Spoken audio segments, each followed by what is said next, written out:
Olá, nós vamos dar início à nossa apresentação. Nosso tema é compactação e erosão do solo. Os membros da nossa equipe sou eu, Yuri Sherman, o André Cabal e o Caio Laurido. Eu vou dar início aqui à introdução à erosão e à compactação. A erosão é um processo de desgaste de superfície e arrastamento de partículas do solo, né? Por alguns agentes, como a água, os ventos e as mudanças climáticas, e outros agentes geológicos. O processo de erosão é classificado em três fases.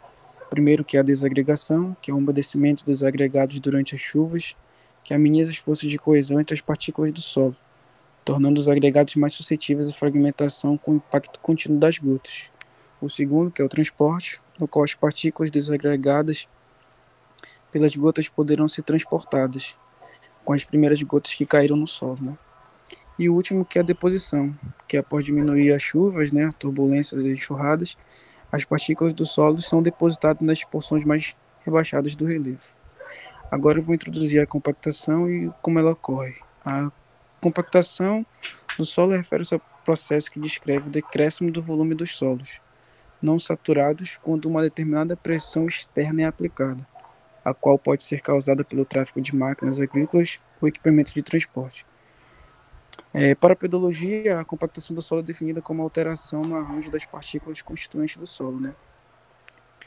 É, a compactação ocorre quando há uma aplicação de cargas dinâmicas por rodados e implementos agrícolas no solo, produzindo tensões na interface entre solo, pneu e solo e o implemento, na superfície e em profundidade, respectivamente. Essas tensões compactam diferentes camadas de solo. Além disso, eu vou falar um pouco aqui também sobre as atividades impactantes na erosão e na compactação.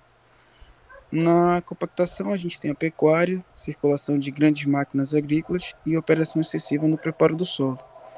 Já na erosão, a gente tem desmatamento, né, agricultura e obras urbanas.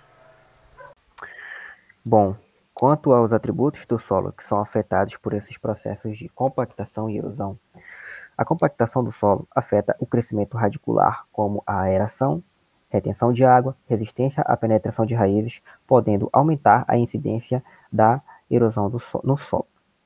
A erosão do solo, por sua vez, vai afetar a produtividade da terra, a fertilidade do solo, vai degradar a qualidade da água e vai prejudicar a sua drenagem. A erosão também aumenta o nível de acidez no solo, pois a estrutura biológica do solo é danificada pela erosão. Quanto às formas de evitar essa compactação e erosão do solo, segundo Train, Levin e Souza, uma solução para diminuir ou evitar a compactação do solo seria a adoção de um sistema de tráfego controlado, separando as zonas de tráfego das zonas em que há crescimento das plantas. Outra forma de evitar esse processo seria o cultivo em pequena escala, evitando muitas arações e gradagens. Também se pode preparar o solo para cultivá-lo em ótimas condições de qualidade, ou seja, em um solo levemente úmido. E também outra forma de controlar a erosão seria a adoção das curvas de nível, pois dessa forma evitaria que o adubo e os nutrientes que o produtor joga nas pastagens ou na lavoura seja levado. As formas de controle e recuperação da compactação são através da escarificação ou subsolagem mecânica, que é o método de preparo da terra baseado no rompimento das camadas mais adensadas do solo, através de hastes mecânicas de um equipamento chamado escarificador.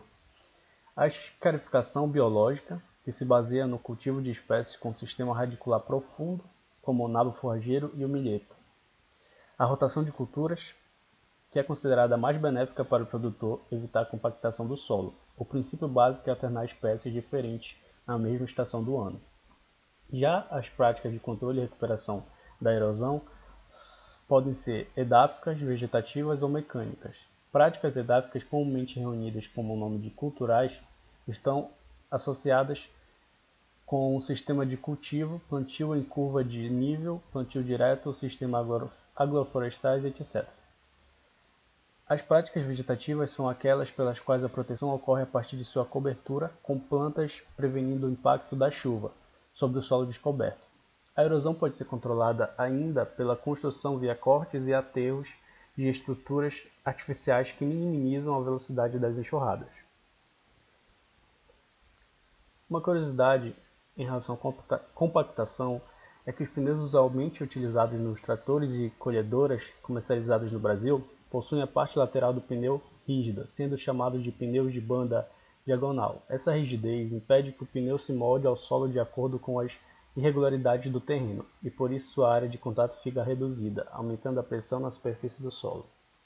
Uma curiosidade em relação à erosão é a árvore de pedra, que se forma através de um tipo de erosão eólica, onde a maior incidência dos grãos de areia se dá na base da pedra, e isso durante milhões de anos faz com que a pedra se molde a esse formato. Portanto, a utilização da mecanização na agricultura deve vir acompanhada de técnicas que possibilitem a menor alteração possível nas características físicas dos solos, permitindo a sustentabilidade dessas áreas e evitando sua degradação.